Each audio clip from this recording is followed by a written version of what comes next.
When we think of legendary warships of WWII, names like Yamato and Bismarck usually come to mind. But there's another giant that's often overlooked, IJN Shinano. She was the largest aircraft carrier ever built at that time, a secret weapon Japan hoped would change the tide of war.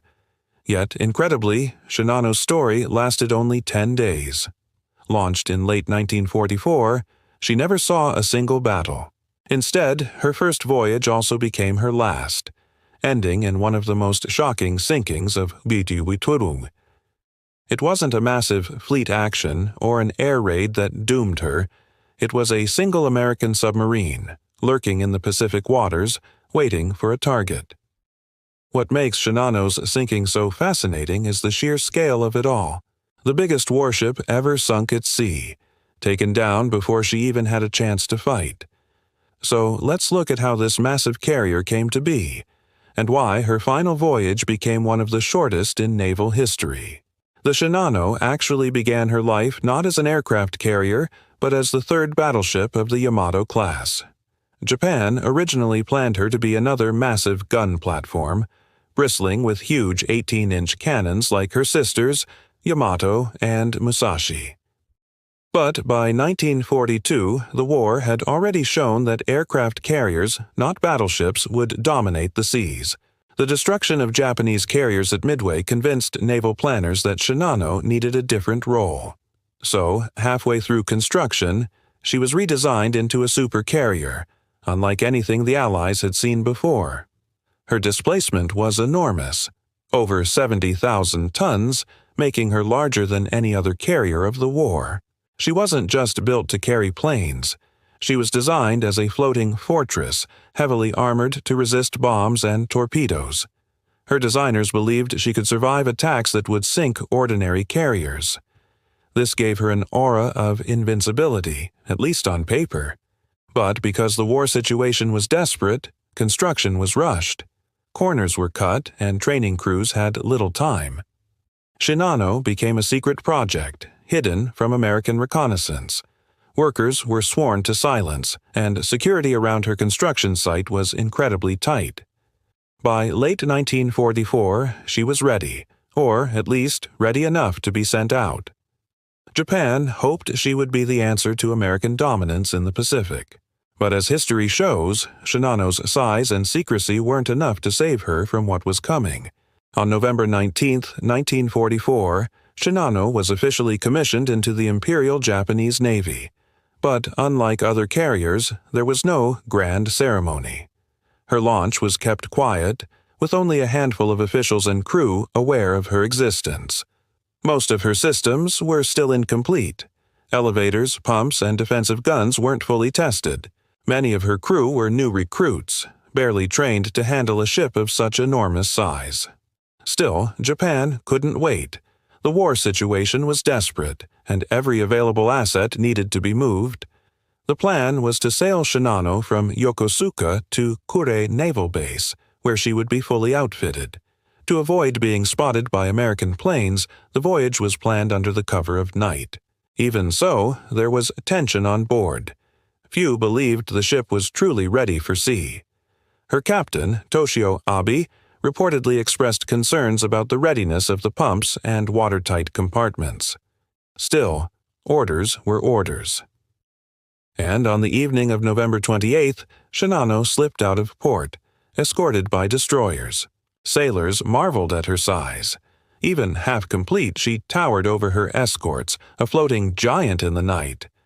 But beneath the pride was nervousness.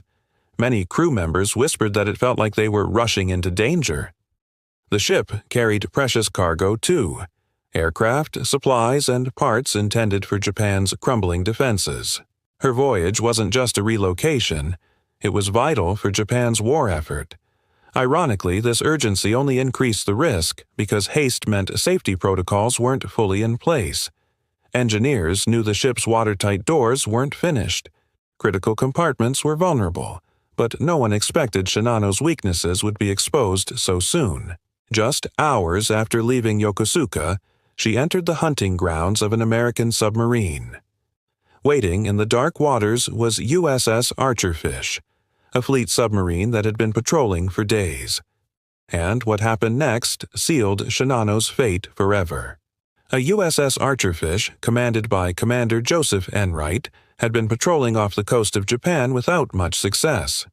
The crew was tired and frustrated, until radar picked up a massive contact late on November 28th. At first, they thought it might be a battleship, maybe even Yamato. The sheer size of the silhouette was staggering. Unbeknownst to them, they had stumbled upon Shinano's maiden voyage. The submarine tracked the carrier patiently, waiting for the perfect moment to strike. For hours, Enright shadowed Shinano, maneuvering in the dark waters while avoiding her destroyer escorts. Every man aboard knew this could be the chance of a lifetime. Attacking such a massive target was risky. One mistake and Archerfish could be destroyed. But the temptation was too great. A ship that big could not be ignored.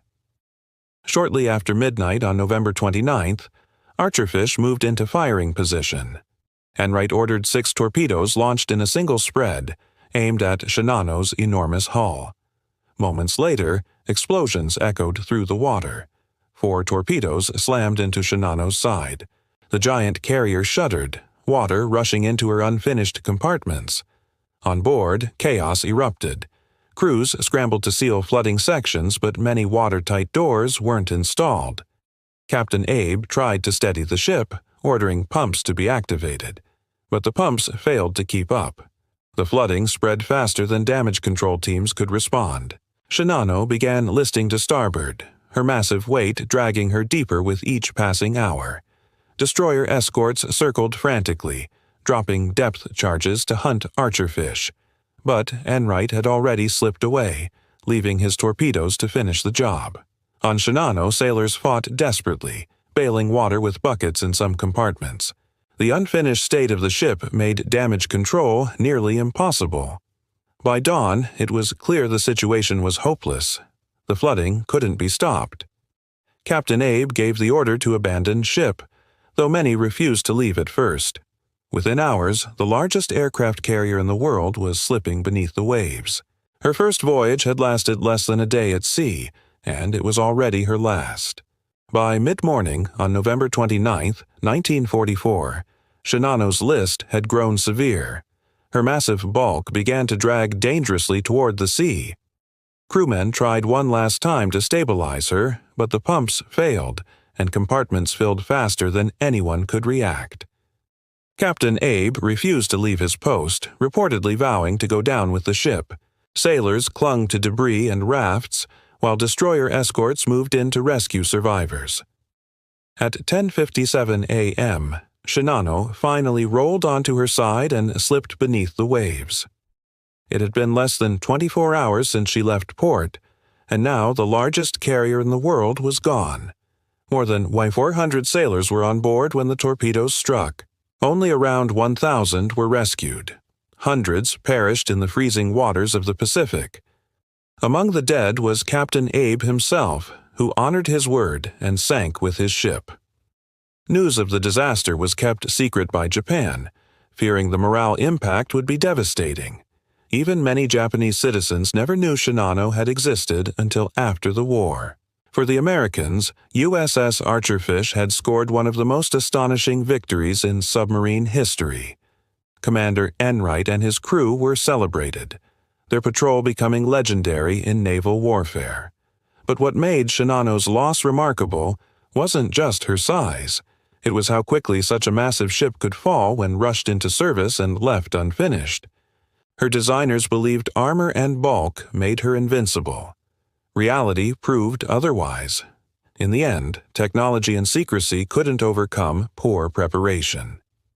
Shinano's brief life became a symbol of Japan's desperation in the final year of WWII. She was meant to tip the balance in the Pacific, but instead, she vanished without ever launching a single strike. The ocean closed over her hull, leaving only survivors' memories and the logbooks of Archerfish to tell her story. The sinking of Shinano remains one of the most dramatic naval losses in history. Not because of a long battle, but because of how sudden it was. A single submarine, armed with just 6 torpedoes, brought down the largest carrier the world had ever seen. It showed that size and armor meant little if a ship wasn't ready for combat. Japan had hoped Shinano would be a game-changer, but instead, her fate symbolized the empire's decline. The rush to deploy her exposed fatal flaws, untrained crew, unfinished systems, and poor damage control. For the United States, her loss confirmed that submarine warfare could destroy even the most powerful surface ships. For historians, Shinano's story is a cautionary tale about overconfidence and desperation in wartime. Her wreck still rests at the bottom of the Pacific, largely untouched, a silent reminder of WWII's scale and tragedy. Today, Shinano is remembered as both the largest warship ever sunk and as proof that even giants can fall. And that is the brutal story of IJN Shinano, Japan, the secret supercarrier that never had the chance to fight.